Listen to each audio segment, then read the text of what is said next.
go. That's right. Find out everything you want to know at the Headley Group Real Estate Show. Tune in for all the hotness. When it comes to real estate, we cover all topics. First time home buyers selling your property. Want to build an empire? Real life monopoly. We talk duplexes, triplexes, multifamily units, and commercial investments. We got you. The Headley Group got you. You can own whatever you want. Who gonna stop you? We got you. The Headley Group got you. Here's your host, Mike Headley. Hey, this is Mike Headley. We are back on the Headley Group Real Estate Show. On this topic of the Headley Group Real Estate Show, we're going to talk about finding your properties. Our last video was on you sitting at home and you just really interested in getting a property or moving forward and purchasing something first time. But now we're going to talk about actually finding that property. And we're going to go to these quick bulletin points, give you a heads up what's going on. Providing specifics to your real estate professional. Again, I'm biased towards it. Again, I am licensed, and I think there's nothing wrong with having a professional, person experienced and knowledgeable to prevent you running into a jam. So I would say you give specifics to your real estate broker. What do I mean by that? Mike, you meant location. Where do you want to live at? Bedroom count. You got 3 or 4, you need 3 or 4 bedrooms? How many levels? Do you prefer a certain school system? Do you want to be near a new shopping center that's being built that possibly can increase your value? Location is so specific because in return, this can help the real estate broker do their job. Because you want them, they're not mind readers. So I think people move forward, they want to buy a piece of property, but I think this is the best course of action. So you can just kind of narrow things down. End of the day, you're making a decision. Your name will go on the dotted line of that loan docs. So we want to make sure that we are giving you the best quality service by you providing specifics to your real estate professional.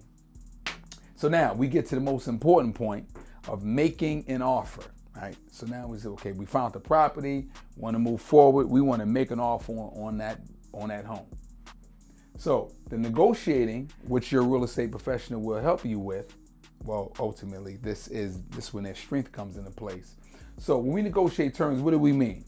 How much are you willing to pay for that property? Example, the purchase price, closing date, closing costs, due diligence, earnest money, and personal property if it's preferred. Now we're going to go through each one pretty much real quickly. The earnest money. The earnest money is like a deposit. Say, for example, if you rent an apartment before, if you have not ever rented, it's the glue that keeps the transaction together. And you have an option of getting the earnest money back if you follow through with the contract. But that's another subject in which we'll go down later in another episode, how you can lose your earnest money. But if you follow everything what you're supposed to be doing, you'll get your earnest money back, which is the glue to the contract. And then we go to our next step, as far as closing costs. All right, we'll come to the closing date in a second. Closing costs is so crucial because these are the fees that will help you from putting less money out of your pocket, because you'll most likely, if it depends what kind of loan you're getting, will be paying down payments towards down payment of the loan. But the closing costs can help with that, right? Typically, I mean, there's some people say there's a golden rule. I would say no more than 2.5% of whatever the purchase price is. So in other words, if you're buying a piece of property for $200,000, 2% of that is what? $2,000.